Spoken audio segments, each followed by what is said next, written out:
being here. Every time I look up, I see a new face that I haven't seen in a little while, and that's it's a really nice quality already today.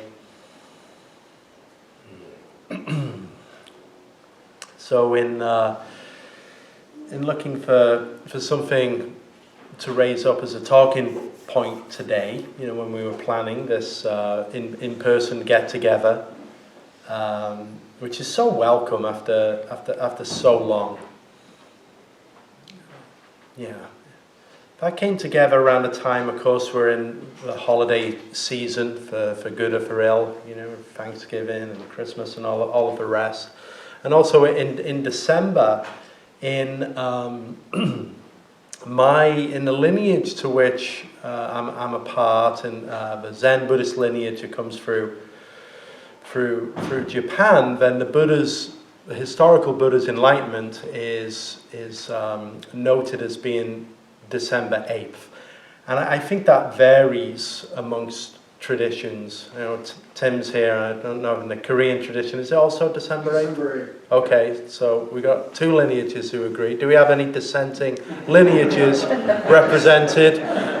Jampa, what do we have into when's the Buddha's enlightenment in the Tibetan tradition? Is there a date for that? It depends. It depends. Yeah, some classic Tibetan Buddhism coming in there. Yeah, it depends.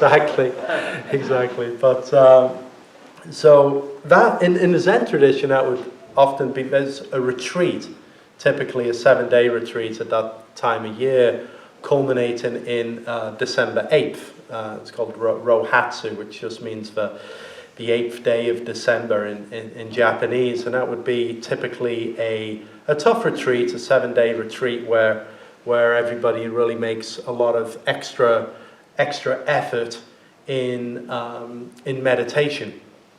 And I think for those who meditate, whether a beginner, well, everyone's, I was going to say different ranks, but everyone's a beginner in that sense. But whether new to it or not, I think we can all agree that meditation requires effort, strangely. Perceived from the outside, other people may look in, if they kind of came in and just be like, well, everyone's just sitting there, it just looks like the most, almost like a lazy activity or an easy activity. But for those who sit and practice, who realize it's not an easy activity. There is effort and an effort involved, and also a courage involved in really facing up, taking the seat, and looking at what's here, and ultimately taking full and present responsibility for the expression of our life. The Buddha, who of course sits on the altar back here, sits very well. Sits, can sit day and night, 24/7, 365. The Buddha's transmission continues today through different lineages and practices, whether traditional or more of a religious orientation, and also in secular practices today. That practice of meditation continues on. And in many ways, that's the surest transmission, is the transmission we see represented in the image of the Buddha. A person sitting still, quietly, and being contemplatively absorbed in this rich and present experience. That transmission has continued these 2,500 years. The teachers have come along, or the lineages have come along, all of the practitioners, they come and go. Right? People come and go. The makeup of our community, of the Sangha, is different today than it was a day ago, a week ago, a year, 5 years, 10 years, 20 years. But this transmission of the present awakened life, that always continues. That continues whether it's realized or not. But for those who come to practice meditation, then that is the practice of the realization of that principle, the principle of being awake. So I wanted to bring something up from the talks to the Buddha's illumination on the 8th of December. Although we're on the 4th, but we're in the ballpark of that. Okay. So just a few words about from the Buddha here. And this is from what's called the Record of Transmitting the Light, which is a Zen collection that charts the lineage from the Buddha down to the successor of Master Dogen in Japan. So about a 1700-year-old kind of tradition, and it recounts all of some of the life experience of each of those teachers, each of those ancestors. And I like, the title is very instructive right there. The Record of Transmitting the Light. It's like a torch being passed from one generation to another.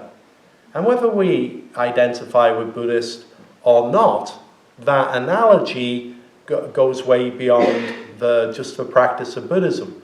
We are all in that position of presently carrying the torch. Or sometimes it can feel more like running with a baton, right? In our present life, with how busy we all are. But the people from the distant past or the recent past are not here in appearance. And the people who will be born and live in the future are not here yet. They haven't arrived but we are. We're here now.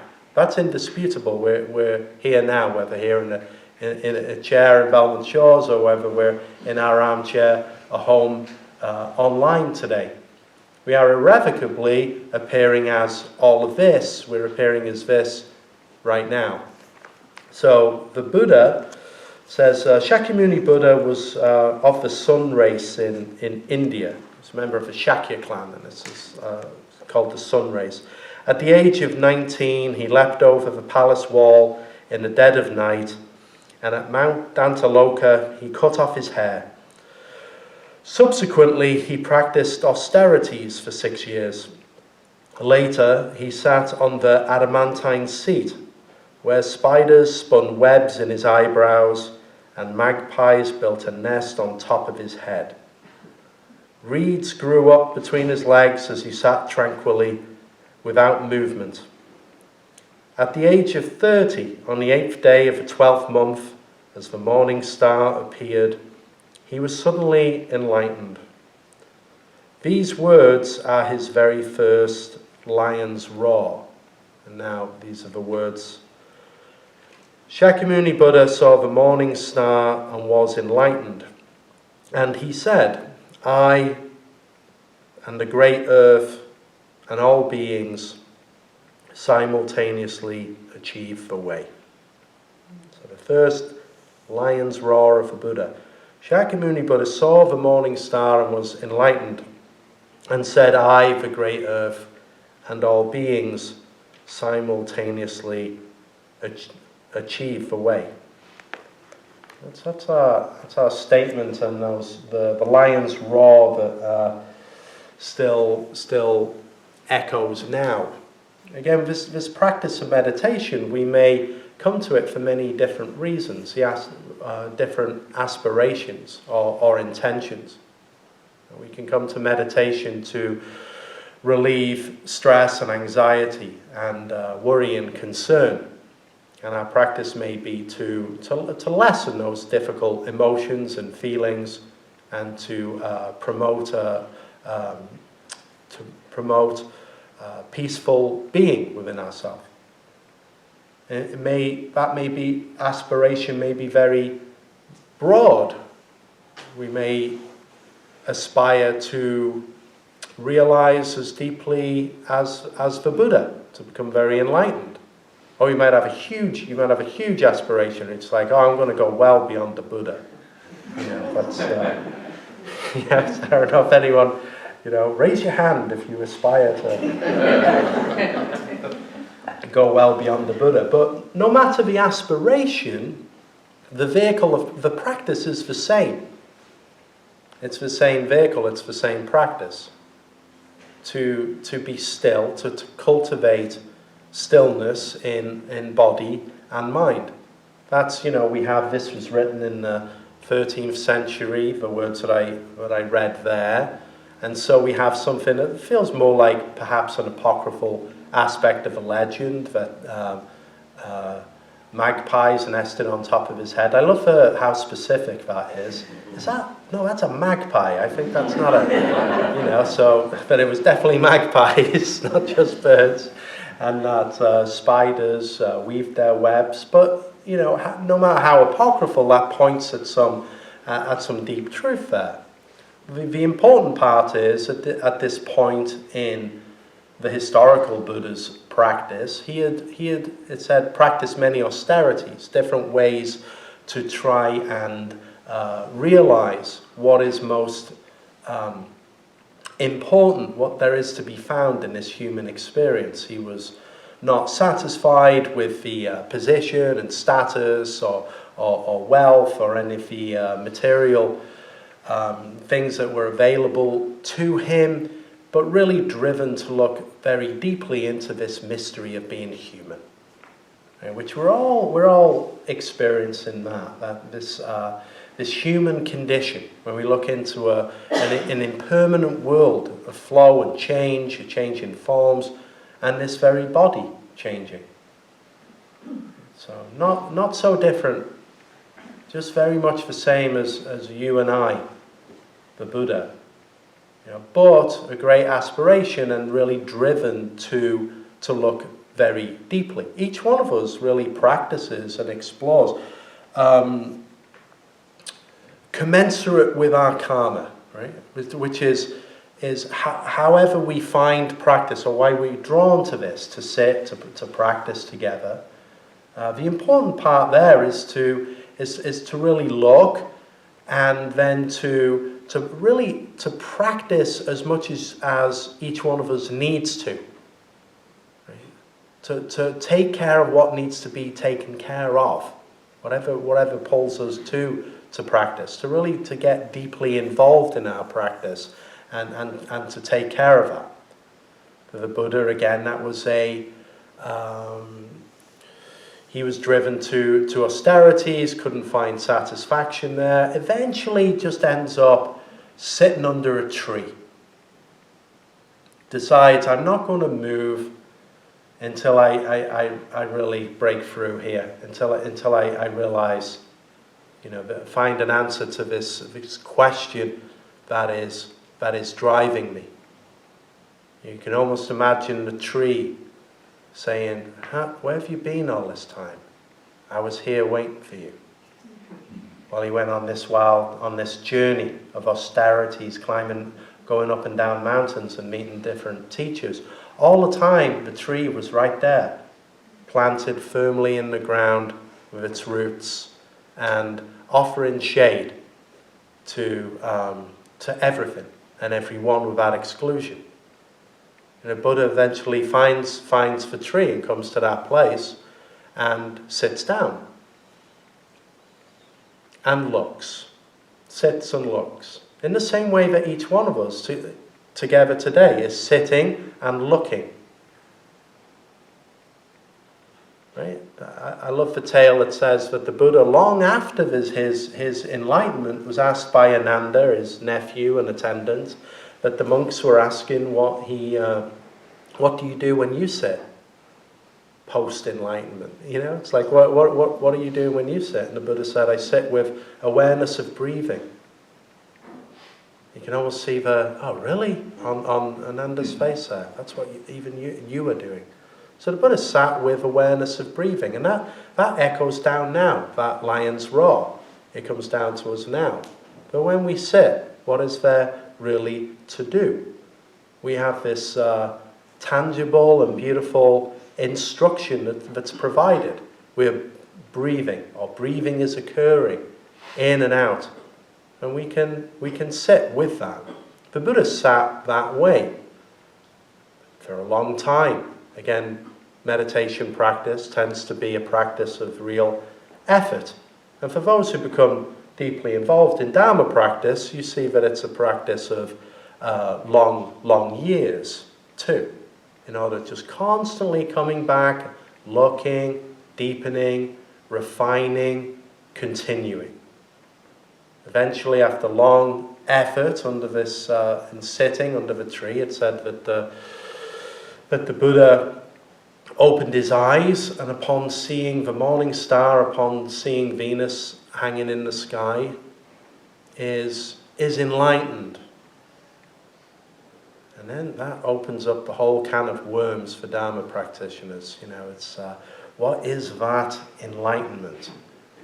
Buddha sees the morning star and is enlightened, and says, I have a proclamation, I, all beings, the great earth.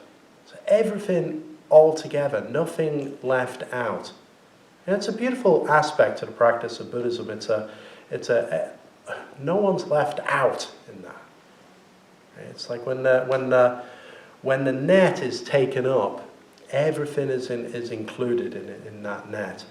I, all beings, the great earth, simultaneously achieve or attain the way. So we look at that, what is it to all things simultaneously attain the way? If we move forward some centuries later to when the record here of transmitting the light was put together in this case in Japan by Keizan Jokai, a couple of generations down from Master Dogen, who I bring up quite often in talks, from a Zen tradition, Japanese monk who practiced in China, brought the transmission to Japan. He had a formula, a practice, a way to look, to try to shed some more light on this. I, all beings, simultaneously attain the way. In his writing, he said, to study the way is to study the self. To study the self is to forget the self. To forget the self is to be illumined by myriad things.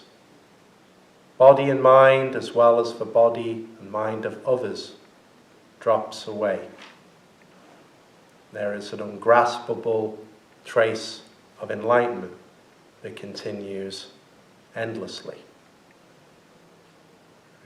So to study the way is to study the self. Right from the beginning, first time that we sit in meditation, we're involved in the active study of self-nature. Now, if you're anything like me, I have an idea of self kicking around between the ears, So somebody calls my name, I answer. We recognize one another. We know for many of us each other's names and maybe just a little bit about one another. So there is that aspect of me that is appearing in the world. It's a curious happening when you look into this sense of me, I, who this one is.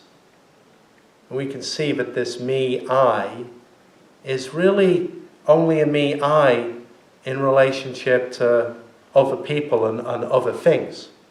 We may be a mother, a father, a daughter, a son, a teacher, a student. All of these different roles that we are. This whole mix of ingredients that, and the collection of our conditioning from our family, from our country, from our society. All of these, all of these threads coming together, weaving this curious tapestry of me. And as a human being, this me self, there's a contraction where this me self sees itself as separate in the world of things. Again, it's a curious thing, but like human condition is we navigate this world through a dualistic lens. That's the way the biology works, or that's the way that the software is written Right? It's like it's me and you in a world of separate things. Right? Now when it's a world, me, you, in a world of separate things, then you've got the Buddha and you've got the morning star. And the morning star's over here somewhere. And the Buddha's over there somewhere. The Buddha's in the distant past. And Venus is somewhere up in the sky in some direction.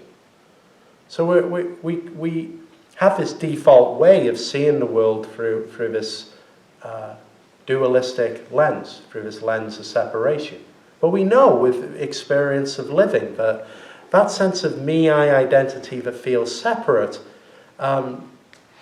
is often frustrated or dissatisfied. But there's always somewhere as a human being in aversion and attachment. Like Buddha would talk about that aversion and attachment. Right? We want more of the things that we like and to hold on to them, and then they disappear. And we try and avoid the things that we don't want or we don't like, and they persist. Right? It's like every human being, whether exposed to a Buddhist practice, a meditation practice or not, could commonly come along and attest to that fact, that sense of attachment and aversion. That me-self is always involved in that attachment and aversion.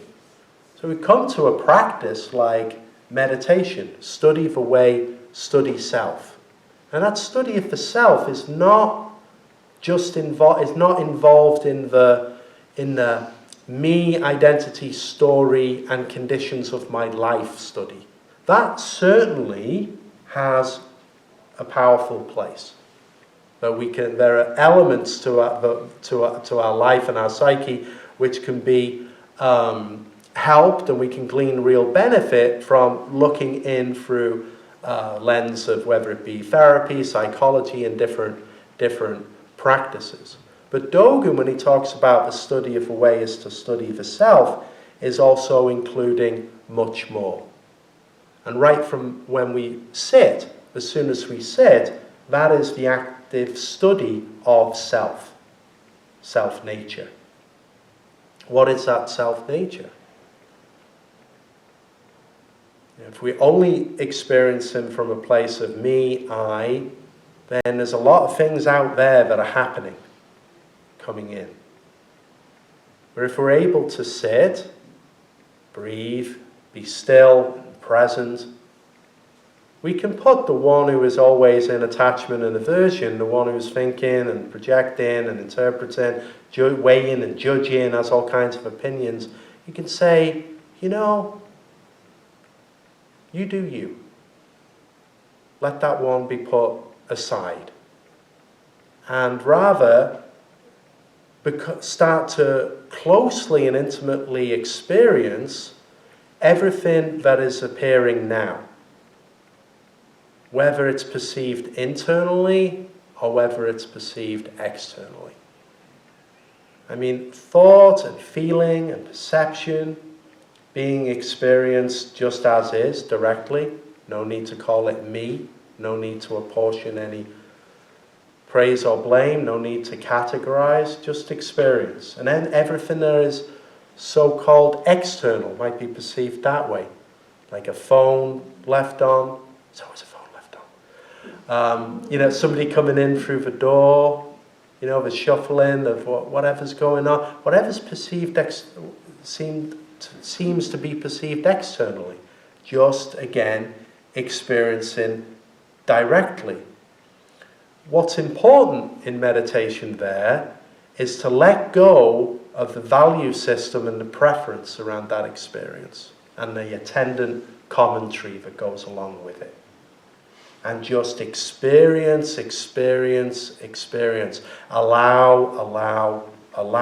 Allow things to be just as they are, inside and outside. To do so then, that is to declare a unilateral peace with what is. Like, all of us have that capacity to just declare peace. Don't wait for the world or others or other things to come to terms, to come to our terms. Never will. But right from the off, with sitting meditation, we are declaring peace and allowing everything that appears to appear as it is. To be seen, to be allowed, and to be experienced. That is that study, active study of self. But again, not restricting self to me, I, my story and what I think about things. Right? That might be occurring, that's fine. But that's occurring within this much broader, vaster, curious, mysterious space that everything is appearing as now. We're studying this. And Dogen says to study this way is to forget the self. There's a loss there, a loss of, well, you don't have to worry about anything you lose in meditation. Anything you lose in meditation is a bonus. There's nothing that you need to cultivate or find. It is a process of letting go and a process of dissolving. So everything that you lose, that's fine, let it go. You can't lose anything that's real. So you think, even that identity about me, I, what I think about, opinions, beliefs, concepts, constructions around reality, all of those cherished notions and belief, that's what's lost, that's what's disrupted. When I say that it's lost, it's like I have all kinds of opinions about, all kinds of things. I would prefer one team to win the World Cup than another. And that's fine. We can have our beliefs, opinions, and ideas, but with realization, with practice, you realize that they are just opinions, beliefs, and ideas. That are just fragments of impermanence. We don't stick or have to grab them, defend them, hide them, hold them. Right? But rather just experience it. So forgetting that sense of self or forgetting that sense of separation. Self is forgotten. Living, being actively involved in life or as life, not even in life, that's still a dualism there, but appearing as life, you don't have to grip the wheel of the self so tightly. You have to hold things so tightly. And that's then coming much more into a place of, meditation. Just look at what it is that we do. We sit very still, or, kind of still at least. And we're very quiet, or at least quite quiet. And through that practice, what occurs? A magic occurs. Right? The magic of realigning with who we already were from the beginning. A realignment with the way things always have been. Right? But through living a human life, the way, seeing how life actually is, often starts to become obscured and distorted with our self-generated ideas about it. So it's really that forgetting the self, it's that letting go and allowing a reboot to take place. Right? Both slowly and sometimes quickly. To forget the self. To do so, he says, is to be verified by the myriad things. Right? So rather than that it's me, I going forward separately into the world of things, as that softens, as things open, he says we're being verified by myriad things. I read that, it's a new translation recently. The first time I read that, it said confirmed, I think, by the 10,000 things. It says verified. And I like that like we're verified by everyone and everything else. Right? It's like being on the cosmic blockchain. Right? It really is. Right? We're appearing on the cosmic, like each one that we are is being verified and the numbers are being run through the whole universe. And we're being verified and appearing as this. And he goes on. This body and mind, as well as the body and mind of others, drops off, and there is an ungraspable trace of enlightenment that continues and is being expressed by each one of us. No matter how far we drill down what enlightenments or disappointments may be experienced or worked through, the place that we always return to, or we finally arrive at, is face to face with this magnificent mystery. I mean magnificent in that sense of, look at this world, however it appears. It is ungraspable. It is magnificent in that sense. You can't get past this. We all are that. And that's an extraordinary thing. So we start with the Buddha. To come back to the Buddha, we have the Buddha in a world of things, and he's got his agenda and his practice, and he's struggling, he's trying to find realization. That culminates in, it says, the Buddha sees the morning star and is enlightened. But if the Buddha sees the morning star in once, nothing really happens. I look up and see Venus regularly, often see the moon. It's not like every time, right? Like there's some extraordinary enlightenment unfolds, right? If we're looking for have a conjured or a conceptual experience of what that means, reality is never going to agree with that. It's always going to be different. So if a Buddha sees the morning star, not so much. You could say the morning star sees the Buddha. Even that disrupts the way that, oh, really? I don't know, how about that? Maybe, rather than the Buddha seeing the morning star sees the Buddha. Maybe that sounds a little closer, because we've turned over that sense of me, at seeing things. Right? But if we imagine that landscape, if we imagine that picture now, of the old man himself here, sitting under the Bodhi tree, opening the eyes. We imagine that scene of that landscape. If you see it all at once, there's the morning star, there's the Buddha, there's the opening of the eyes. There's the whole landscape. There's the mountains, clouds, the blue sky. There's animals and birds and the spiders and even the magpies. Right? So everything, the whole world, the whole universe has to appear to verify that moment. It leaps way beyond the Buddha and the morning star.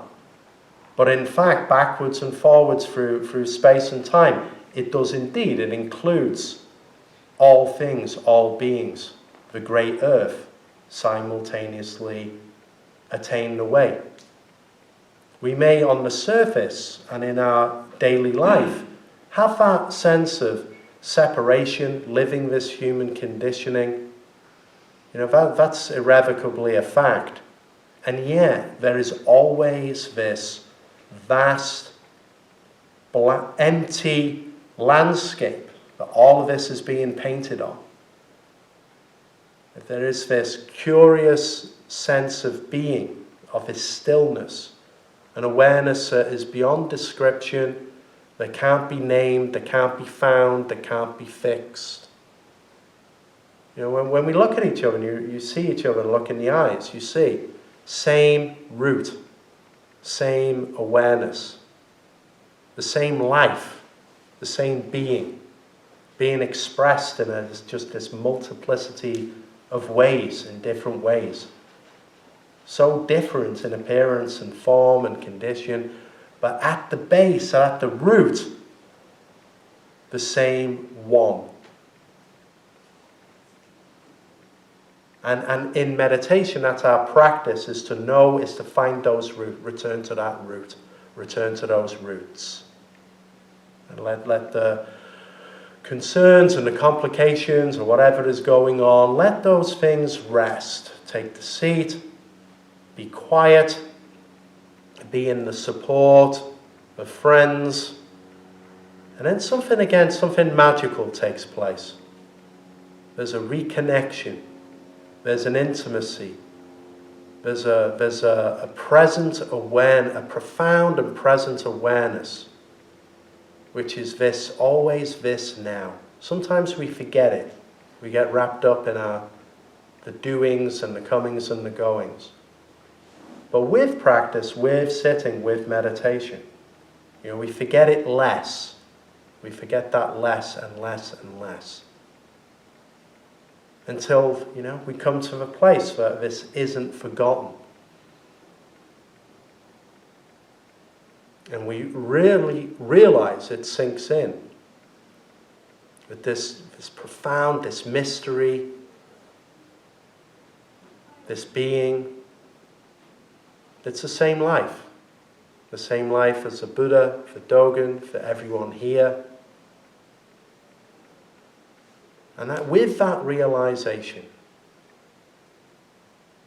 with dropping off that sense of self and other, gosh, look how much horror is committed in the world through the belief in self and other as being irrevocably different and separate. And so we come to a practice that just through still sitting and being present, we can rejoin, we can unify, we can share a common intention. Again, just to have what a marvelous thing to have a group of people that can just come together, sit quite closely to one another, and yet just relax. Can just be relaxed and trusting and open and welcoming, and then just allow this practice to work, allow this realization to come forward. The only thing we need to do is get out of our own way. We get out of our own way and let it function, let it be expressed. So I'm grateful. I'll say more too when we'll get together and we can share a meal. I'm sure some people will say a few things, because this is quite a rare and cherished occasion to come together in this way. But I am sincere in my gratitude that you support and take an active part in the Sangha, in the community of people, and again, aim towards peace and connection and benefit, because there is, as we know, plenty of difficulty and suffering in the world and inherent in a human life. So better to be involved in a practice that does something to assuage that, to raise the value and the benefit of how we can help one another.